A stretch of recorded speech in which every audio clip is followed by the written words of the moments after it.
The master Prakash classes आप सभी का बहुत बहुत स्वागत करता है।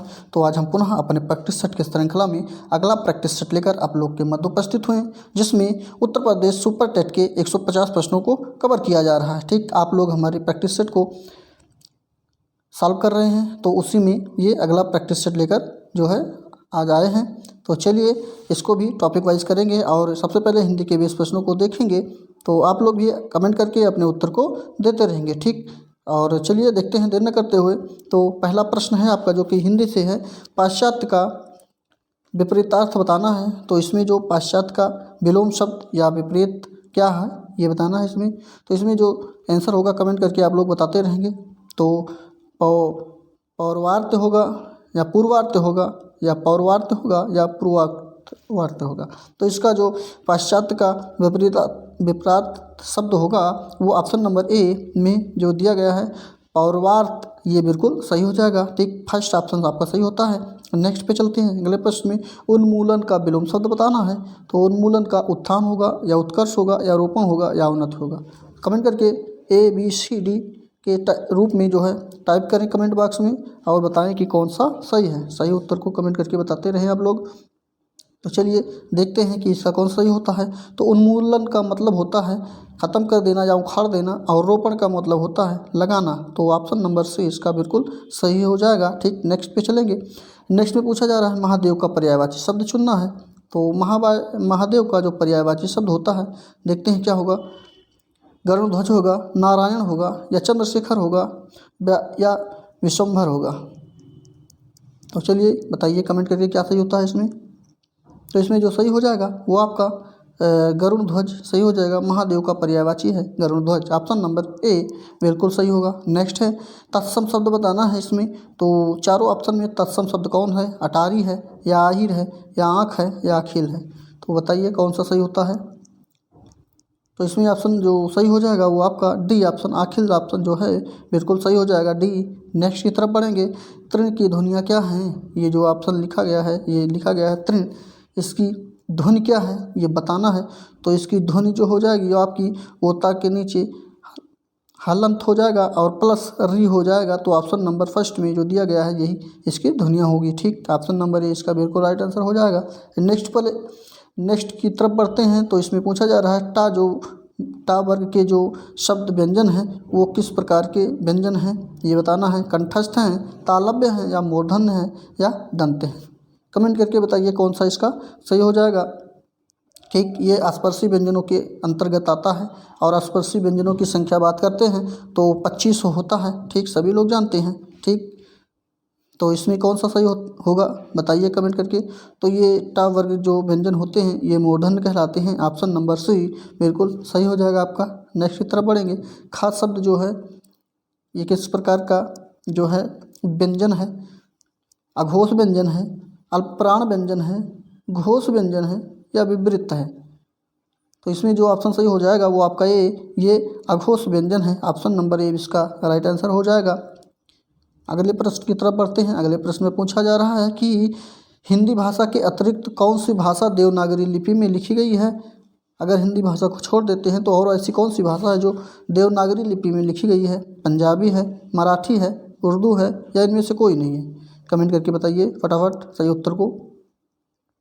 तो इसका जो सही हो जाएगा वो ऑप्शन नंबर बी, ये मराठी जो भाषा है ये भी देवनागरी लिपि में लिखी गई है। ऑप्शन नंबर बी इसका राइट आंसर हो जाएगा। नेक्स्ट की तरफ चलते हैं। भाषाई विविधता क्या है। तो भाषाई विविधता बताना है। तो भाषाई विविधता जो हो जाएगा भारतीय कथाओं का रूप है, भाषा की कक्षा में एक संसाधन है, बहुभाषिक बच्चों की संज्ञानात्मक विकास की ओर संकेत करती है, इनमें से सभी। तो चलिए देखते हैं क्या सही होता है। कमेंट करके आप लोग बताते रहेंगे। ठीक, तो ये जो भाषाई विविधता है ये बहुभाषिक बच्चों की संज्ञानात्मक विकास की ओर संकेत करती है। ऑप्शन नंबर सी इसका बिल्कुल सही होता है। इसी के साथ अगले प्रश्न पे चलते हैं। अगले प्रश्न में पूछा जा रहा है युद्ध करने का जो इच्छुक होता है उसके लिए एक शब्द क्या होगा। बहादुर हो जाएगा, वीर हो जाएगा, दबंग हो जाएगा या युयुत्सु हो जाएगा।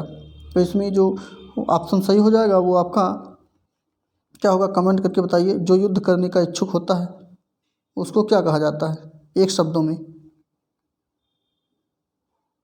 तो उसको वीर कहा जाता है। ऑप्शन नंबर बी सही हो जाएगा। ठीक, आप लोग बताइए कमेंट करके क्या सही होगा। चलिए अगले पे चलते हैं। देव दयो का युग्म सही युग्म बताना है। एक देव है एक दयो है, तो इसका सही युग्म जो है अर्थ निकलेगा जो उसको बताना है। चलिए देखते हैं। देव का देवता और दयो का भाग्य, भविष्य वर्तमान, भाग्य पैर, भाग्य या दिवस, क्या होगा कमेंट करके बताइए। तो इसमें जो होता है ये देव का अर्थ एक देवता हो जाएगा और दूसरे देव का अर्थ भाग्य हो जाएगा। ठीक, तो इसमें देव और दयो लिखा गया है, तो ऑप्शन नंबर ए इसका बिल्कुल सही होता है। अगले तरफ चलेंगे। अगले प्रश्न में पूछा जाए लघुर्मी में कौन सी संधि है, तो लघुर्मी में जो संधि हो जाएगा वो आपकी दीर्घ संधि हो जाएगा। ठीक, ऑप्शन नंबर जो है बी बिल्कुल सही हो जाएगा, दीर्घ संधि इसमें होगा। आगे की तरफ बढ़ेंगे। अगले में पूछा जा रहा है बहुब्रीहि समास का उदाहरण क्या है। पंसेरी है, पंसेरी या बारहसिंगा या कुसुमायुद्ध या दीर्घ बाहु, कमेंट करके बताइए कौन सा सही होगा इसका। तो चलिए देर न करते हुए चलते हैं। तो इसमें भी ऑप्शन जो है बारहसिंगा ये बिल्कुल राइट आंसर हो जाएगा। ठीक, जो इसके 12 सींग होता है जो जानवर के, उसको ही क्या कहा जाता है, बारहसिंगा कहा जाता है। ठीक, नेक्स्ट पे चलेंगे। नेक्स्ट में पूछा जा रहा है अति मलिन वृषभानुकुमारी अधोमुख रहित उधर चितवती जो हथहारे चकित जुआरी छूटे अचुह बदन कुम्हिलाने जो नालिनी हिमकल की मारी।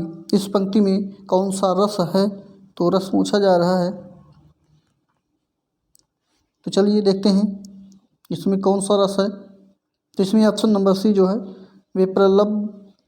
विप्रलम्भ श्रृंगार रस जो है इसमें हो जाएगा। ऑप्शन नंबर सी बिल्कुल सही हो जाता है इसका। नेक्स्ट पे चलेंगे।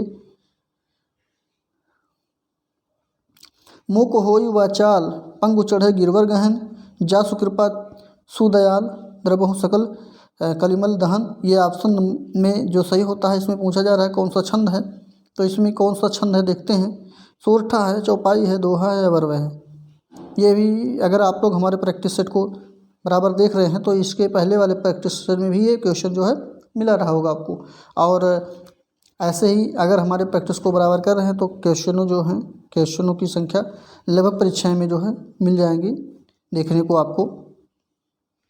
तो चलिए बताइए इसका कौन सा सही होगा।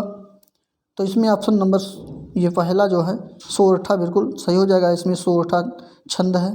ठीक, तो इस पंक्ति में जो है सोरठा छंद है। अगले पे चलेंगे। ये पंक्ति जो लिखी गई है ये एक कविता है, इसको पढ़ते हैं उसके बाद डिस्कस करेंगे प्रश्नों को। नदी के उस पार जाने को मेरा बहुत मन करता है, माँ वहाँ कतार में बंधी है नावें बस बांस की खूंटियों से, उसी रास्ते दूर दूर जाते हैं हल जोतने किसान, कंधों पर हल रखे रंभाते हुए गाय बैल, तैर कर जाते हैं उस पार घास चरने, शाम को जब वे लौटते हैं घर ऊंची ऊंची घास में छिपकर हुक्के हो जाते हैं सियार, माँ तू बुरा न माने तो बड़ा होकर मैं नाव खेने वाला एक नाविक बनूंगा। तो चलिए देखते हैं प्रश्नों को। तो इस प्रश्न में जो संबोधित किया जा रहा है, किससे संबोधित किया जा रहा है ये बताना है। तो इसमें जो संबोधित किया जा रहा है वो लेखक के रूप में एक बच्चा जो है माँ को संबोधित कर रहा है। ऑप्शन नंबर डी इसका राइट आंसर हो जाएगा। ठीक, नेक्स्ट की तरफ बढ़ेंगे। नेक्स्ट में पूछा जा रहा है लेखक नाविक क्यों बनना चाहता है। तो लेखक जो नाविक बनना चाहता है कौन सा होगा, पहला होगा, दूसरा होगा, तीसरा, चौथा। ABCD के रूप में ही कमेंट करके आप लोग सही उत्तर को लिखें। तो चलिए देखते हैं इसमें डी ऑप्शन सही हो जाएगा, क्योंकि वह हल चलाना चाहता है। ठीक, यही जो है इसीलिए वो नाविक बनना चाहता है। ऑप्शन नंबर डी इसका राइट आंसर होता है। अगले तरफ बढ़ेंगे इसी के साथ। अगले में पूछा जा रहा है कि जो है गाँव को बांसों की खूंटियों से क्यों बांधा गया है। तो जो गाँव को बांसों की खूंटियों से बांधा गया है उसका कारण क्या है।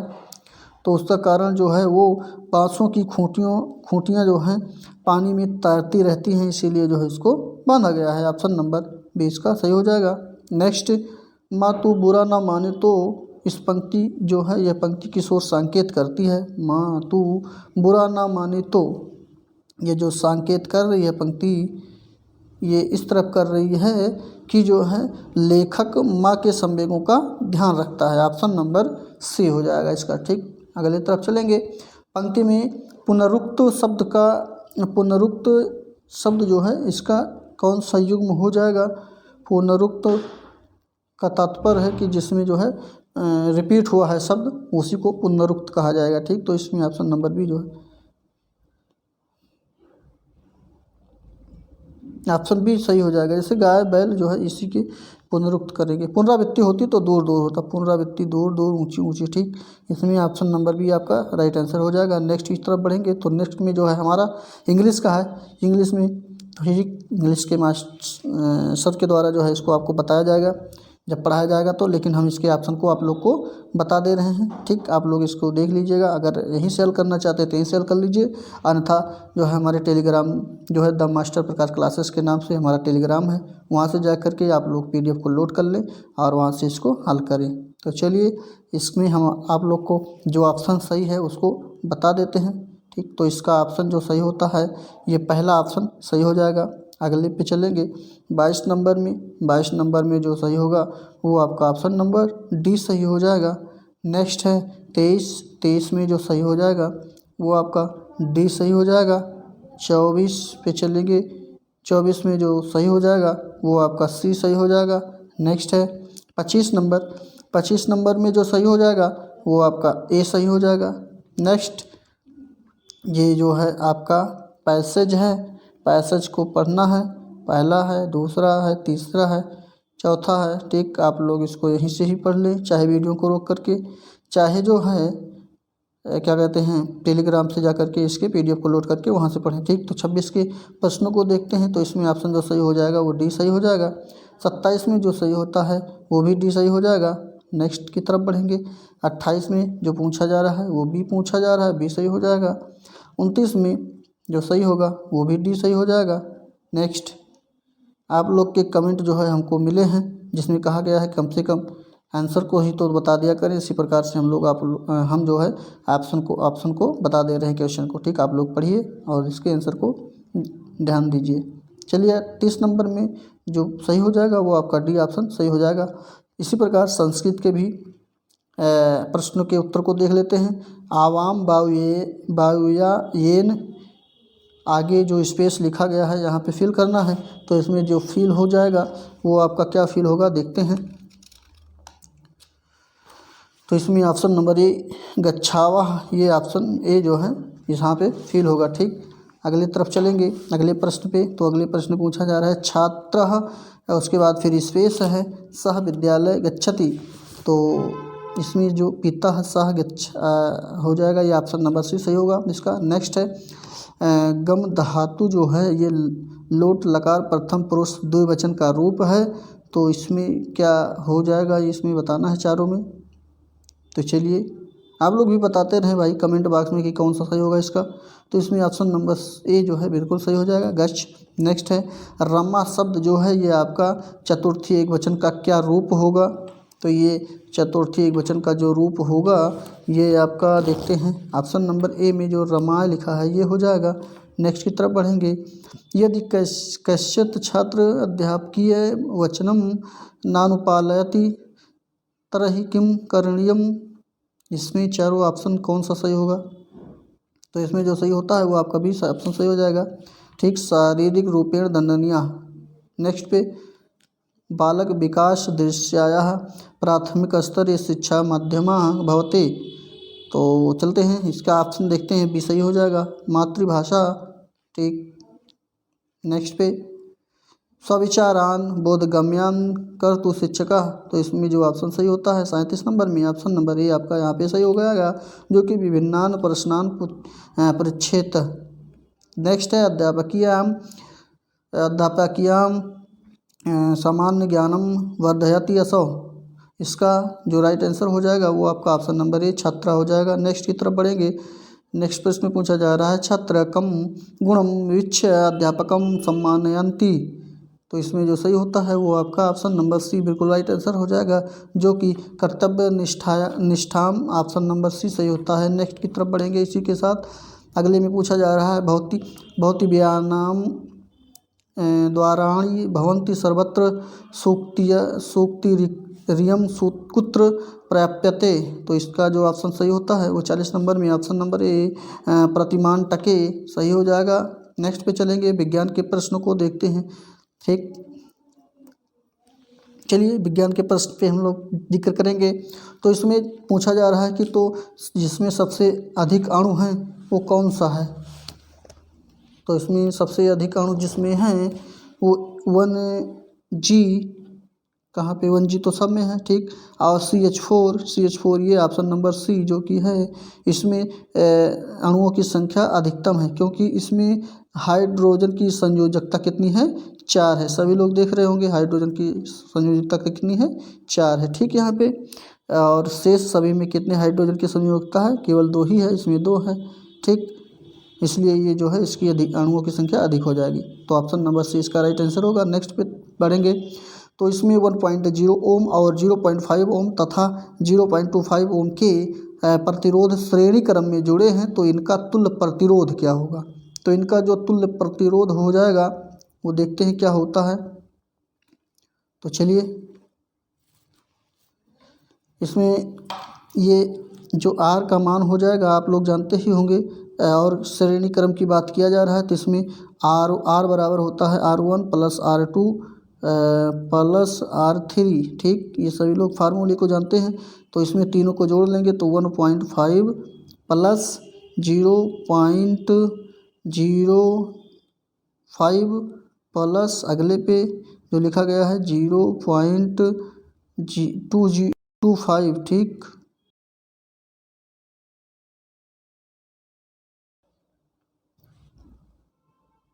तो इसमें तीनों को जोड़ लेंगे 1.5 को और 0.5 को। ठीक, तीनों को जब जोड़ लेंगे तो तीनों को जब जोड़ेंगे तो इसका मान जो हो जाएगा 1.80 ओम के बराबर जो है हो जाएगा। ठीक, तो इसमें देखते हैं कौन सा ऑप्शन मिल रहा है।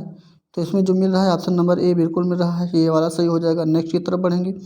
अगले में पूछा जा रहा है कि कौन सी वास्तव में मीन नहीं है। मीन का तात्पर्य है मछली।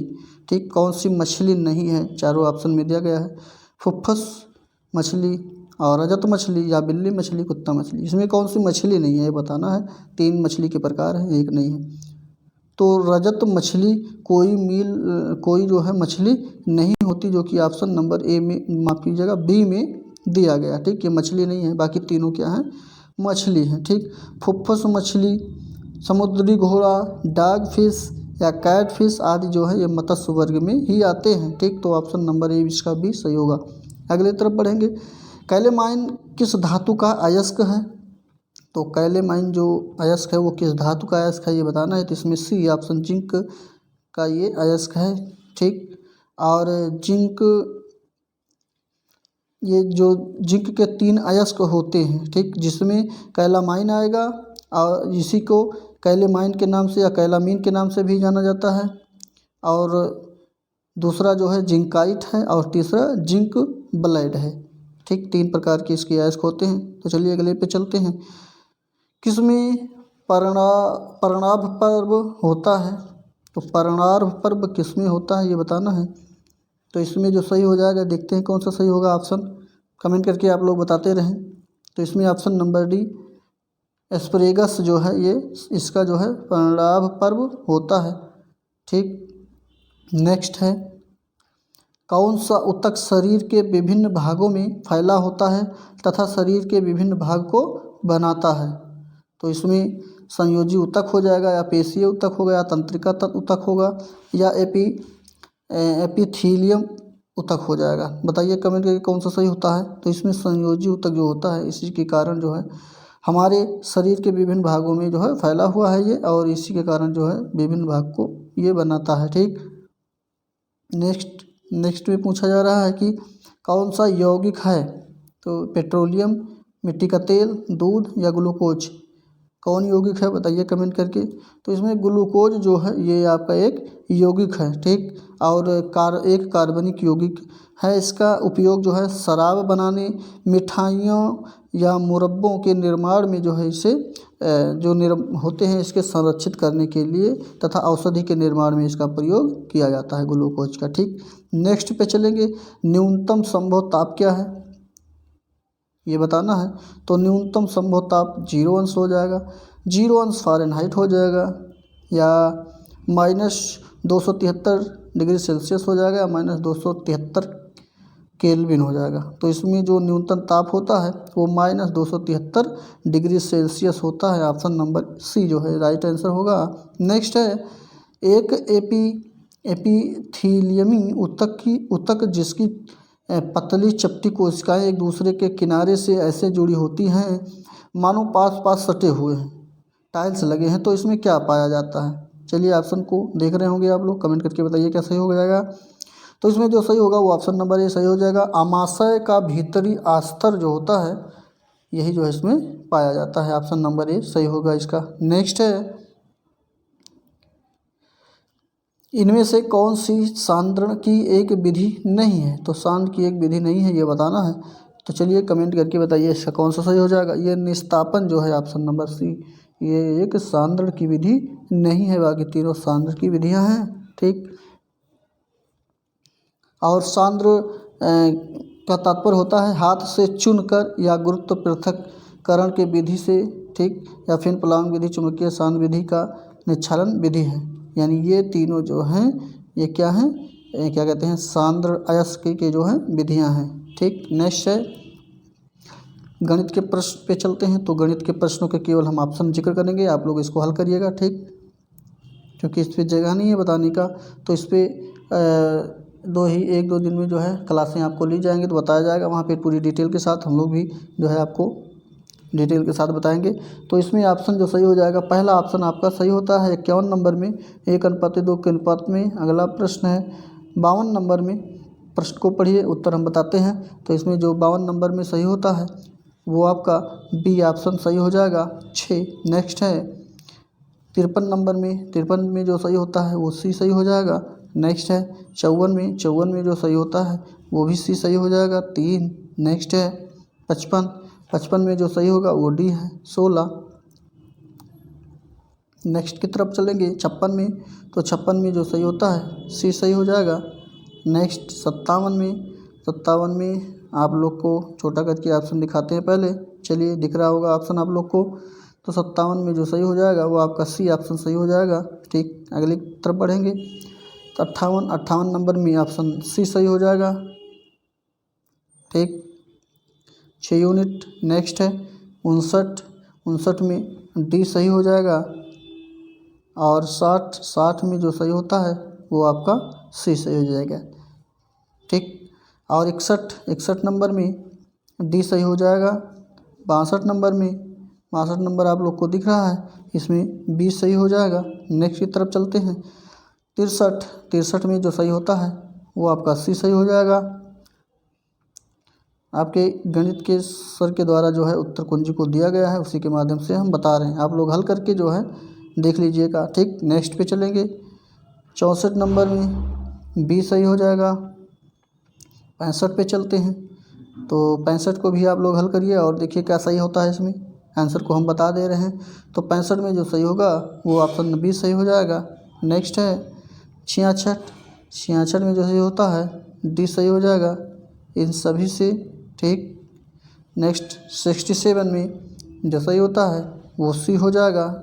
नेक्स्ट है 68 में जो सही होगा वो डी हो जाएगा, और 69 में जो सही होगा वो आपका बी सही हो जाएगा। नेक्स्ट है 70 में जो सही होता है देखते हैं, तो इसमें सी सही हो जाएगा 90। ठीक, नेक्स्ट पे चलेंगे पर्यावरण एवं सामाजिक अध्ययन का हम लोग जिक्र करेंगे। ठीक, तो इसमें जो सही होता है समुद्री शैवाल किसका महत्वपूर्ण स्रोत है। तो समुद्री शैवाल जो स्रोत है वो आपका किसका स्रोत है देखते हैं।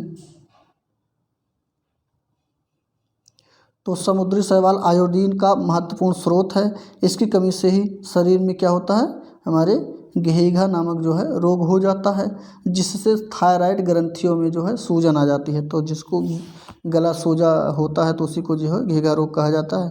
तो किसका महत्वपूर्ण स्रोत होता है, ये आयोडीन का। तो ऑप्शन नंबर इसका सी सही होगा। नेक्स्ट पे चलेंगे। नेक्स्ट पे पूछा जा रहा है सैक यानी लाइकेन जो है ये क्या है। तो लाइकेन के बारे में आप लोग जानते हैं, बहुत जानते हैं, इसको अच्छी तरह से जानते भी होंगे।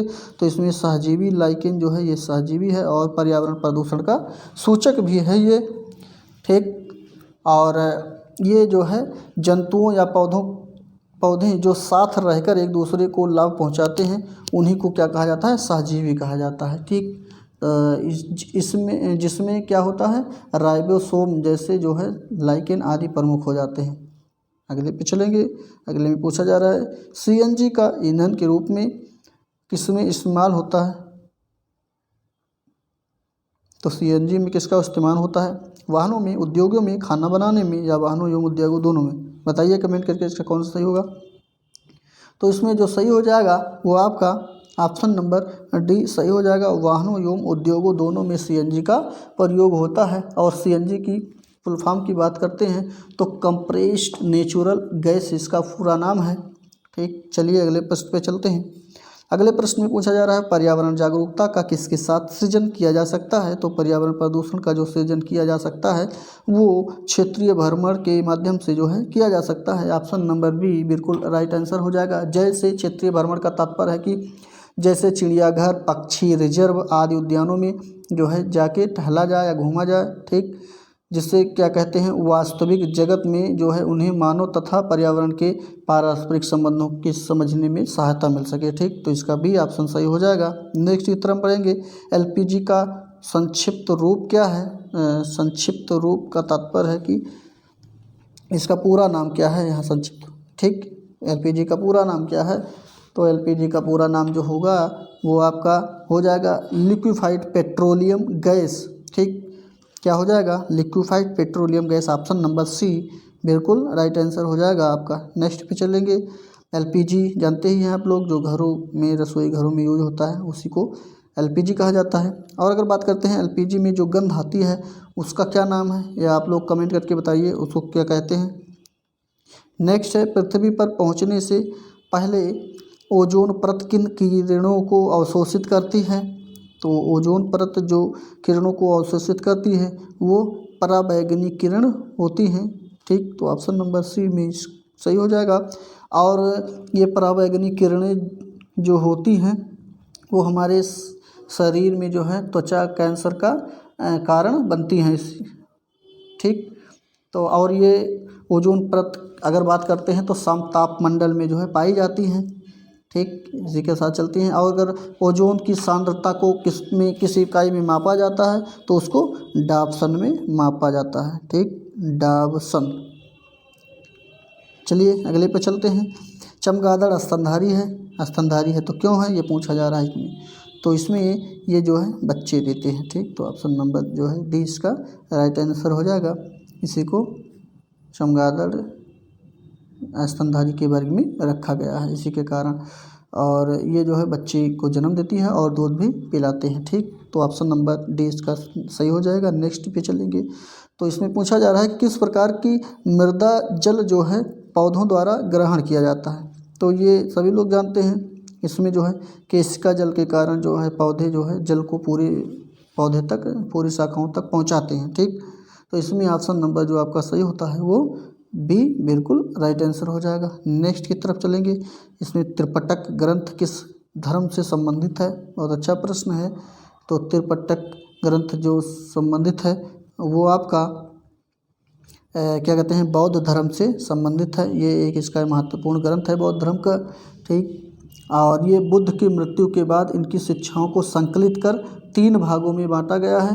इन्हीं को त्रिपिटक का जो है नाम दिया गया है। जैसे कि पहला विनय पिटक है, ठीक। और दूसरा जो है सुत्त पिटक है और तीसरा अभिधम्म पिटक, ठीक। तीनों याद रखिएगा। नेक्स्ट पे चलेंगे। नेक्स्ट में पूछा जा रहा है संवैधानिक प्रश्नों की सुनवाई निम्न में से कितने न्यायाधीश करते हैं। तो कितने न्यायाधीश करते हैं ये बताना है। तो इसमें 5 न्यायाधीश जो है संवैधानिक प्रश्नों की सुनवाई पे होते हैं। ऑप्शन नंबर ए इसका बिल्कुल सही हो जाएगा। नेक्स्ट की तरफ बढ़ेंगे। शिक्षण कौशल में जो पूछा जा रहा है इसमें कह रहा है कि सफल समावेशन को जो है किसकी आवश्यकता होती है एक के सिवाय एक के। तो इसमें एक की नहीं होती, बाकी 3 की होती है। तो जो नहीं होता है उसको बताना है। तो इसमें ऑप्शन नंबर फर्स्ट आपका सही हो जाएगा। संवेदनशील बनाना जो है ये नहीं होता है, बाकी तीनों जो है सफल समावेशन के जो है हैं, जैसे पृथक्करण या अभिभावकों की भागीदारी या क्षमता संवर्धन। नेक्स्ट पे चलेंगे। कक्ष में शिक्षक और शिक्षार्थी किस प्रकार जेंडर को फिर स्पेस है करते हैं या सीखने के वातावरण को फिर स्पेस है। इसमें बताना है कि कौन सा सही होगा। चलिए ऑप्शन को पहले देखते हैं चारों। हाँ, दिख रहा होगा। तो चलिए बताइए कमेंट करके कौन सा सही होगा। तो इसमें जो है प्रकार के जेंडर को माफ़ कीजिएगा, बी वाला नहीं, ये बी वाला होगा।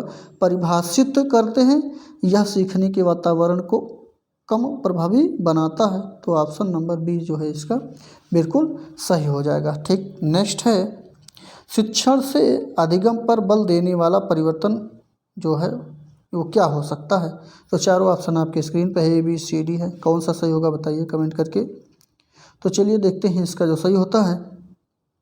तो इसमें ये जो है बाल केंद्रित शिक्षा पद्धति अपना कर जो है शिक्षा में जो है अधिगम पर बल देने में परिवर्तन हो सकता है। पहला ऑप्शन इसका बिल्कुल राइट आंसर होगा। नेक्स्ट है एक शिक्षक प्रश्न पत्र बनाने के बाद यह जांच करता है कि क्या प्रश्न परीक्षण के विशिष्ट उद्देश्यों की परीक्षा ले रहे हैं। तो वह मुख्य रूप से प्रश्न पत्र के बारे में क्या चिंतन किस प्रकार से करेगा ये बताना है। तो इसमें जो सही होता है कौन सा सही होगा। तो ए जो है संपूर्ण विषय वस्तु को शामिल करने के लिए वो चिंतित रहता है। ऑप्शन नंबर ए जो है सही होगा आपका। नेक्स्ट पे छोटे शिक्षार्थियों को कक्ष में समवयस्कों के साथ अंतःक्रिया करने के लिए प्रोत्साहित करना चाहिए, जिससे क्या होगा। ऑप्शन देखते हैं चारों। तो चलिए दिखने लगा होगा ऑप्शन चारों क्या करना चाहिए इसके लिए। तो इसमें जो है वो आपका सी जो सही हो जाएगा, जो कि वह पढ़ने के दौरान सामाजिक कौशल भी सीख सकेंगे। ठीक, तो इसका यही कारण है। ऑप्शन नंबर सी सही हो जाएगा इसका। नेक्स्ट शिक्षण सिद्धांत का अधिनियम क्या है। तो शिक्षण सिद्धांत का जो अधिनियम है वो प्रत्यक्षीकरण है। ऑप्शन नंबर सी इसका बिल्कुल राइट आंसर हो जाएगा। नेक्स्ट है आप लोग कमेंट करके बताइए इसका कौन सा सही होगा। चलिए ये आप लोग के ऊपर है। हमने प्रत्यक्षीकरण बताइए, कमेंट करके बताइए आपका क्या होगा। अब तीनों होगा यानी कि ये वाला होगा या सी वाला होगा।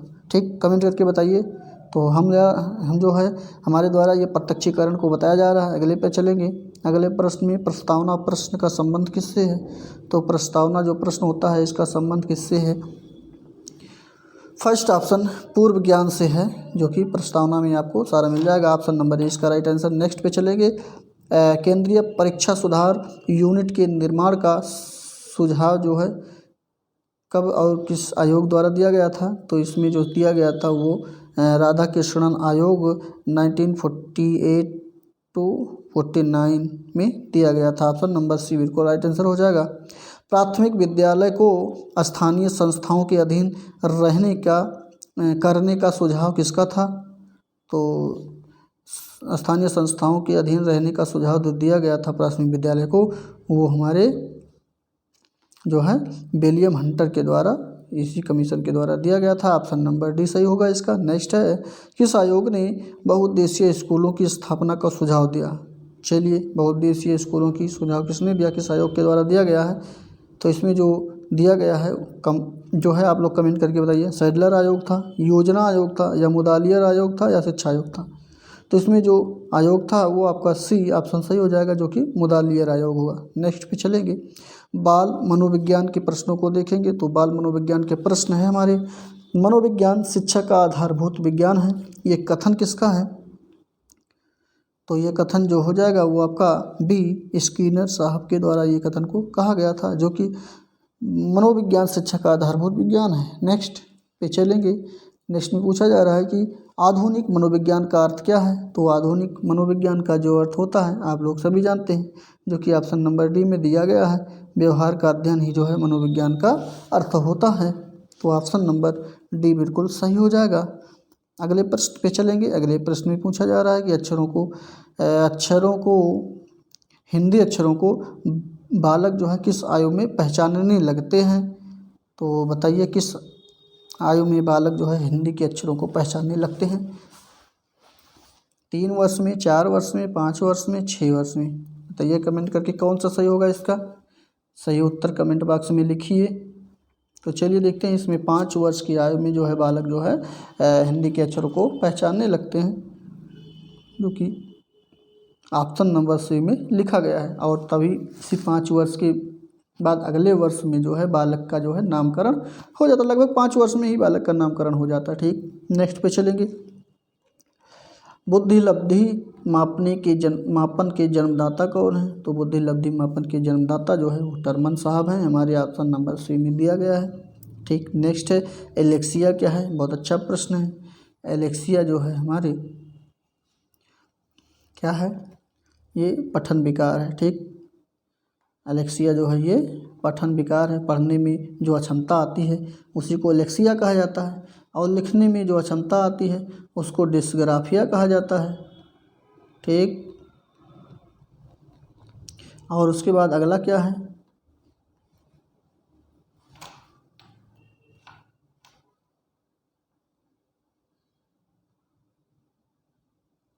प्रश्न पे चलेंगे। इस प्रश्न में पूछा जा रहा है परिमापीकृत परीक्षण क्यों कराए जाते हैं? तो परिमापीकृत परीक्षण जो कराए जाते हैं वो ऑप्शन नंबर बी में दिया गया है, जो कि प्रतिभाशाली बालकों की पहचान के लिए ऐसा किया जाता है। ऑप्शन नंबर बी इसका राइट आंसर हो जाएगा। नेक्स्ट पे चलेंगे।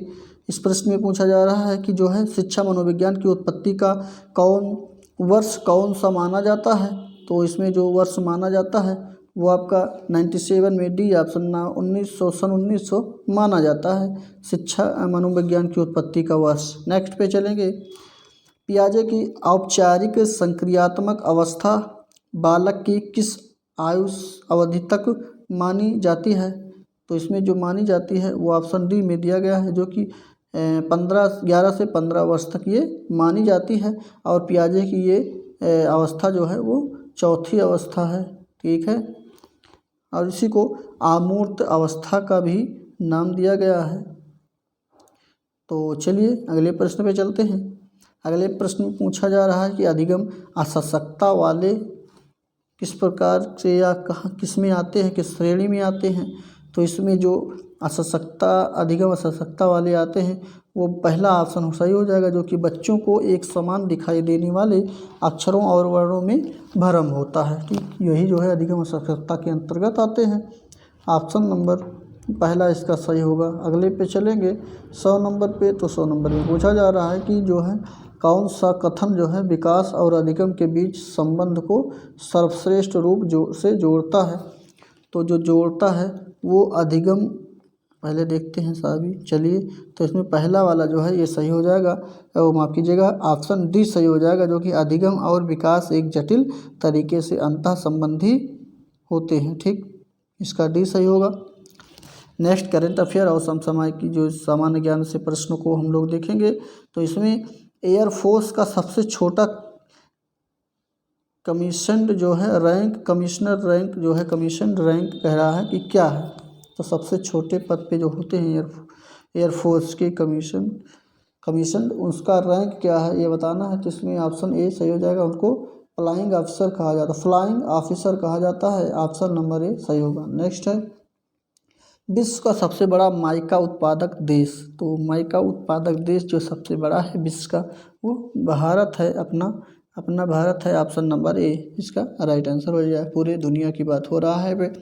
सोने के खनन में कौन सा देश सबसे आगे है? बहुत अच्छा प्रश्न। सोने के खनन में सबसे अग्रणी देश के विषय में पूछा जा रहा है, जो कि आपका चीन हो जाएगा। ऑप्शन नंबर सी बिल्कुल राइट आंसर होगा। नेक्स्ट है पूरे राष्ट्रगान को गाने में सामान्यतः कितना जो है समय लगता है? तो जब राष्ट्रगान को हम लोग शुरू करते हैं और अंत में जब ख़त्म करते हैं तो उसके मध्य का जो समय है कितना समय होना चाहिए ये पूछा जा रहा है इसमें। तो इसमें ऑप्शन नंबर जो सही होता है वो सी सही हो जाएगा, जो कि 52 सेकंड का समय लगता है। अगले पे चलेंगे।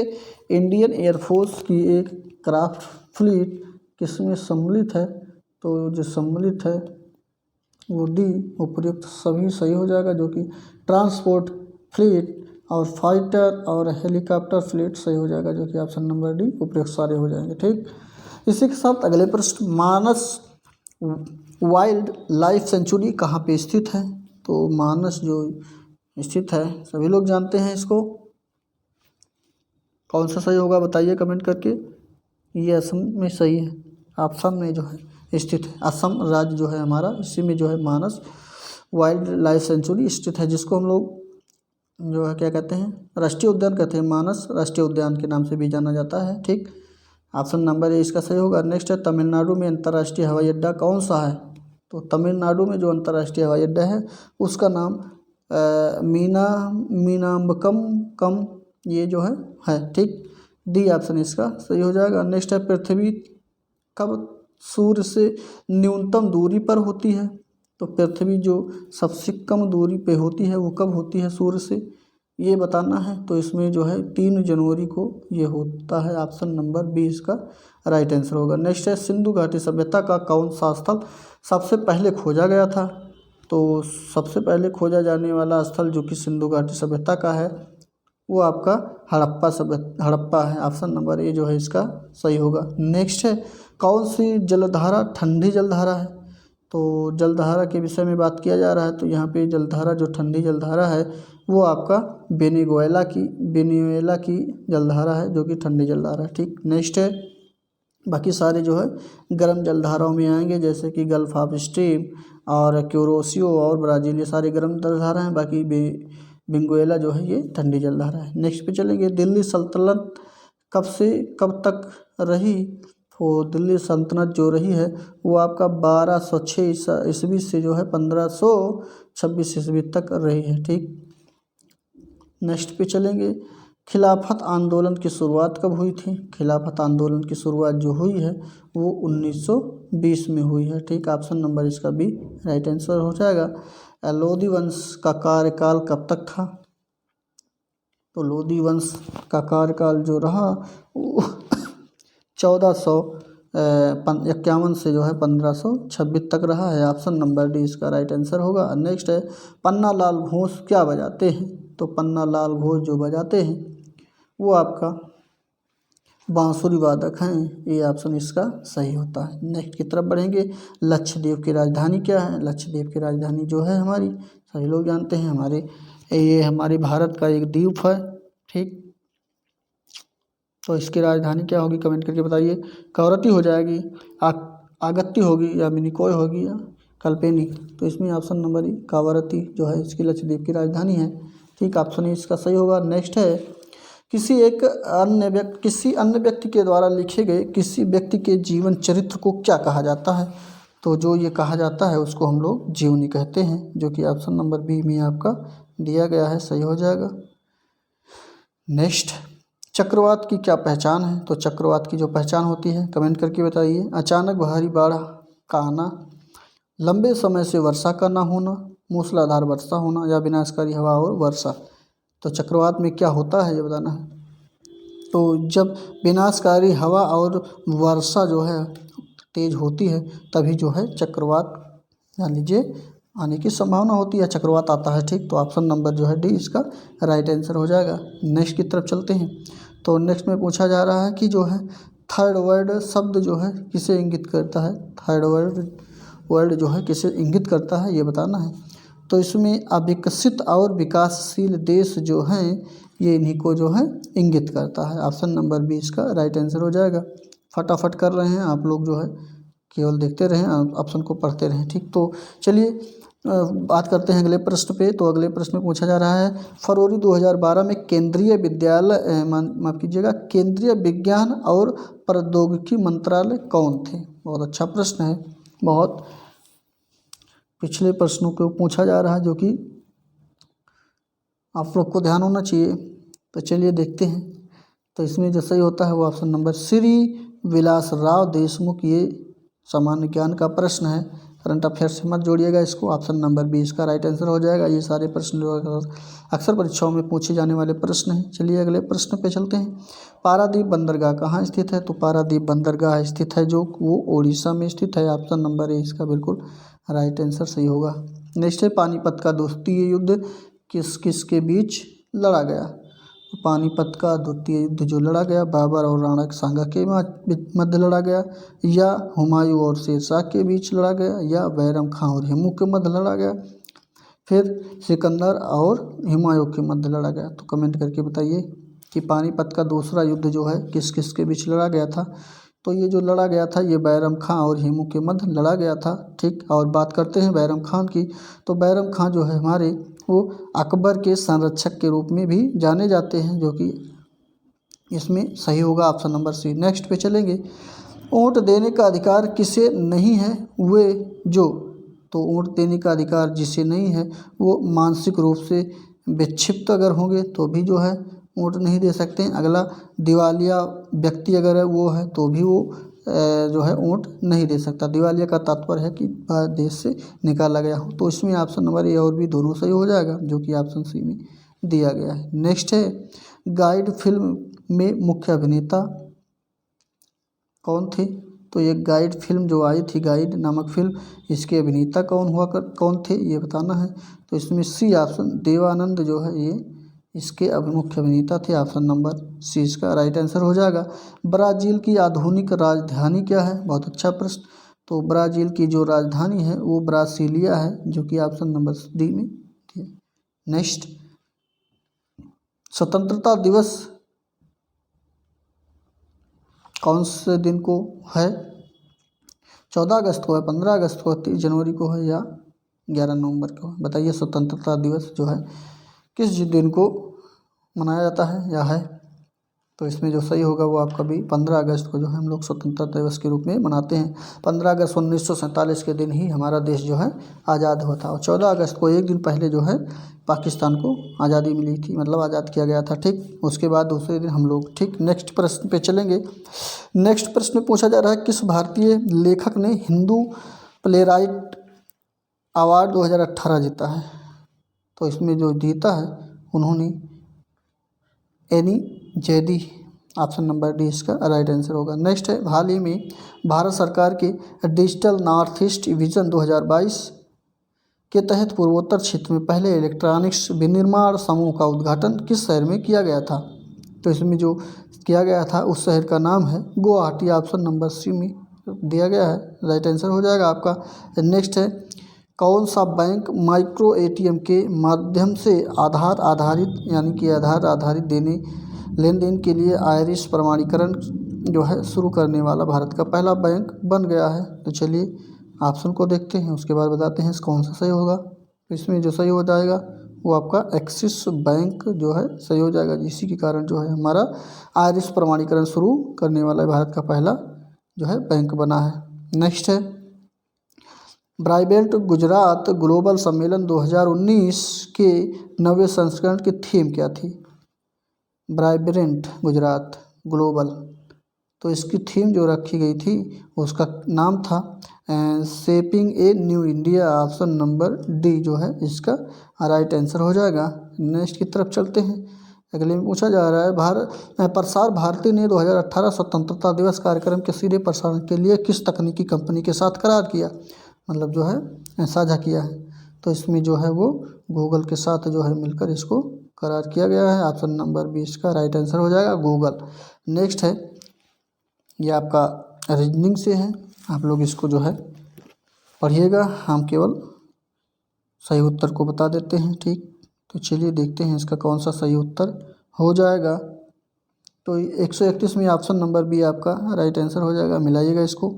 और अगर पूरा पेपर आपको चाहिए प्रैक्टिस सेट का तो हमारे Telegram channel the master Prakash classes में जाकर के फॉलो कर लीजिए और वहाँ से इस प्रश्न पत्र को लोड करके सॉल्व कर लीजिए। ठीक, तो चलिए 32 नंबर पे देखते हैं। 32 नंबर में भी जो है आपका ऑप्शन नंबर बी सही हो जाएगा, सिमुलेशन जो है इसका राइट आंसर होगा। नेक्स्ट है यदि किसी सांकेतिक भाषा में, चलिए जो भी होगा पढ़िएगा आप लोग, इसके हम केवल उत्तर को बताएंगे। तो इसमें 33 नंबर में डी ऑप्शन सही हो जाएगा। नेक्स्ट है 34 नंबर में जो सही हो जाता है वो ऑप्शन नंबर ए सही हो जाएगा। नेक्स्ट है 35 में सी सही हो जाएगा। नेक्स्ट कंप्यूटर के सूचना तकनीक यानी कंप्यूटर के प्रश्नों को देखेंगे हम लोग। तो इसमें जो है इंटीग्रेटेड सर्किट चिप जो होती है उसके विकास किसने किया है, उसका विकास जो है या उसके निर्माणकर्ता के रूप में कौन जाने जाते हैं, तो जाने जाते हैं जो वो ऑप्शन नंबर जे एस किल्बी, यानी ऑप्शन नंबर बी में जो दिया गया है ये बिल्कुल सही हो जाएगा। ठीक, नेक्स्ट है बाइनरी संख्या के तुल्य दशमलव संख्या क्या है, तो इसमें जो सही होता है, आप लोग बाइनरी संख्या से दशमलव या दशमलव से बाइनरी में जो है बदलना तो जानते ही होंगे, तो इसका जो सही हो जाएगा वो आपका ए ऑप्शन सही हो जाएगा। ठीक, इसकी दशमलव तुल्य संख्या जो होगी वो 10 हो जाएगा। ठीक, अगले प्रश्न पे चलेंगे, निकालते हैं। तो इसको निकालने का तरीका है कि ऐसे ही 10 लिखेंगे। ठीक, उसके बाद यहाँ से भाग करेंगे, दो से ही काटा जाता है क्योंकि दो नीचे 2 लगा है ना। ठीक, तो 2 से काटेंगे तो 5 बार जाएगा, तो यहाँ पे बचेगा 0। ठीक, फिर 2 से काटेंगे तो यहाँ पे 2 बार जाएगा, तो यहाँ पे 2 हो जाएगा, यहाँ पे बचेगा 1। नेक्स्ट है फिर 2 से काटेंगे तो 2 बार जाएगा, यहाँ हो जाएगा 0, यहाँ बचेगा 2 से कट जाएगा, यहाँ पे बचेगा 0। ठीक है, तो इसमें जो है और 2 1 बच जाएगा कट के। ठीक, यहाँ पे क्या होगा 1 होगा।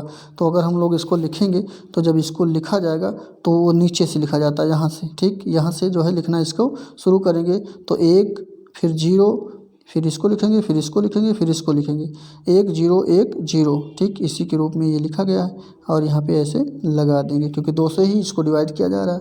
तो यही जो है बाइनरी से संख्या दशमलव में बदलना और दशमलव से बाइनरी संख्या में बदलना जाता है। ठीक, नेक्स्ट पे चलेंगे। अगले में पूछ रहा है कि सूचना स्टोर हेतु सबसे छोटा भंडारण इकाई क्या है, तो इसका जो सबसे छोटा भंडारण इकाई होता है वो कि बिट होता है। ठीक, ये ऑप्शन नंबर ए इसका राइट आंसर हो जाएगा।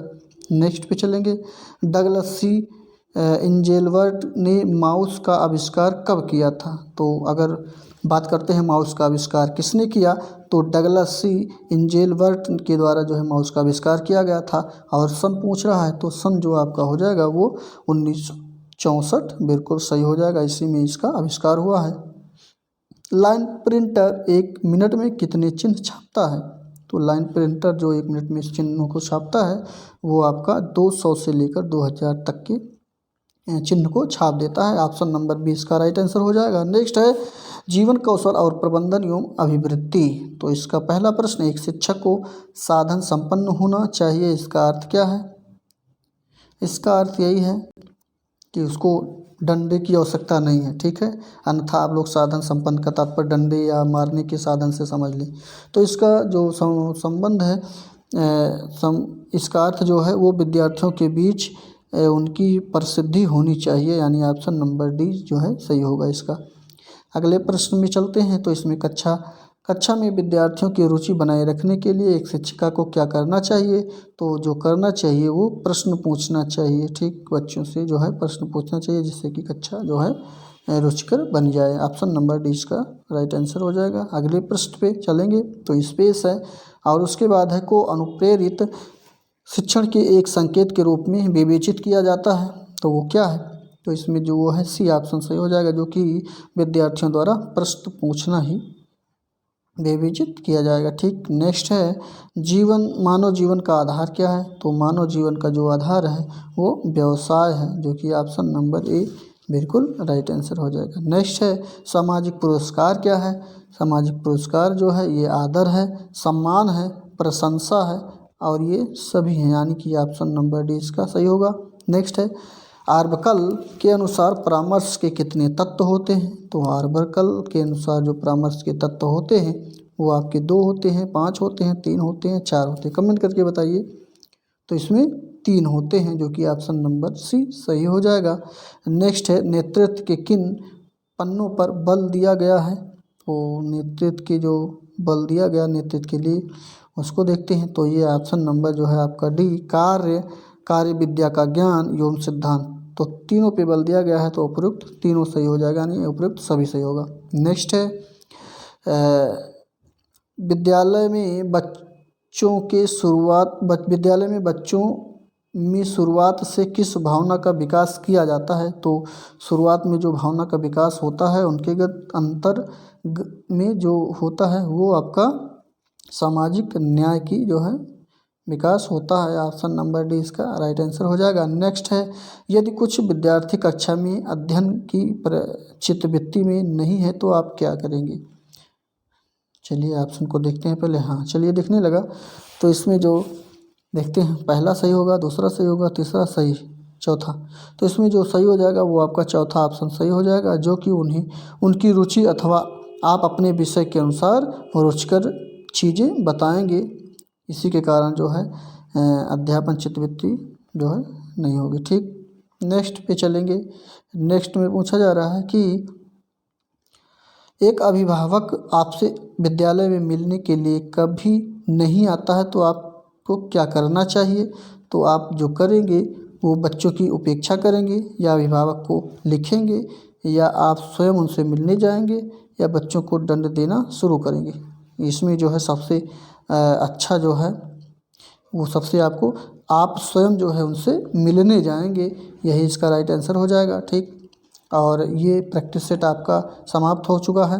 तो इसी तरह हमारे वीडियो के साथ आप परमानेंट बने रहें और अपने प्रैक्टिस सेट को भी बराबर करते रहें। ठीक, मिलते हैं अगले वीडियो में, तब तक के लिए बहुत बहुत धन्यवाद।